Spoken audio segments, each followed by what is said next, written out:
வணக்கம் சார். வணக்கம் சார். பைல்ஸ்னா என்ன? இது எதனால வருது சார்? பைல்ஸ் அப்படின்னா ஹெமராய்ட்ஸ். ஆ சரிங்களா? ஹெமராய்ட்ஸ்னு சொல்லக்கூடியது. இதில் வந்து உள்மூலம் வெளி மூலம். Internal and external. Internal haemorrhoids, external haemorrhoids. Okay. இது பொதுவாக பேஷண்ட்டுன்னு பார்க்கும்போது ஒரு 3 வகையாக பிரிச்சுக்கலாம். இது 3 வகையாக தான் பிரிக்கணும். ஏன்னா பேஷண்ட்டுக்கு அப்போ தான் நமக்கு இது பிரச்சனை இருக்கிறவங்களுக்கு புரியும். இதை வந்து ஆசனவாய் தோல் வெடிப்பு, ஹெமராய்ட்ஸ், அதுதான் பைல்ஸ். அதுக்கப்புறம் ஃபிஸ்டுலா. இது 3 வகைப்படுத்திக்கலாம். முதல்ல ஆனல் ஃபிஷர் அப்படின்னா ஆசனவாய் தோல் பிளவு.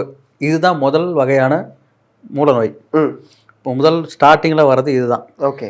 ஒரு காரமான உணவு எடுக்கிறாங்க, இல்லை ஒரு நார்சத்து குறைவான உணவுகள் எடுக்கிறாங்க, இல்லை லாங் ட்ராவல் போகிறாங்க, இல்லை உடம்பு ஹீட் ஆகுது, ஏதோ ஒரு சூழ்நிலையில் திடீர்னு ஒரு நாள் எரிச்சல் வரும், முக்கிய மோஷன் போகிற மாதிரி இருக்கும், லேசாக கிளிச்சல் ஏற்பட்டு 1 or 2 drops பிளட் வரும்.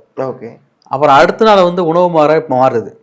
நார்மலாக காய்கறி எடுத்துக்கிறாங்க, பழம் சாப்பிட்றாங்க, தண்ணி நிறையா குடிக்கிறாங்க, வெயிலில் ரொம்ப அலையாமல் இருக்கிறாங்கன்னா சரியாயிரும். ஓகே. திரும்ப 1 மாதம் கழிச்சு திரும்ப மறுபடியும் அதே மாதிரி வரும். ஓகே. எங்கேயாவது ஃபங்க்ஷன் போகிறாங்க, ஒரு பிரியாணி சாப்பிட்றாங்கன்னா அடுத்த நாள் இந்த மாதிரி பிரச்சனை. இப்படி தான் ஆரம்பிக்கும். ஓகே.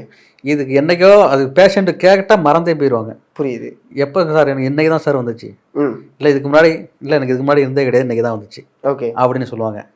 அதுக்கப்புறம் அதை கவனிக்காத பட்சத்துனா உங்களுக்கு ஹெமராய்ட்ஸாக மாறும். ஓகே. ரொம்ப முக்கிய மோஷன் போகிறதுனால அந்த இரத்த நாளம், இந்த ஆனஸ் அதாவது ஆசனவாய் பகுதியில் உள்ள இரத்த நாளம் நல்லா விரிவடைஞ்சு கிழியறதுனால அது வழியாக ரத்தம் வரும்.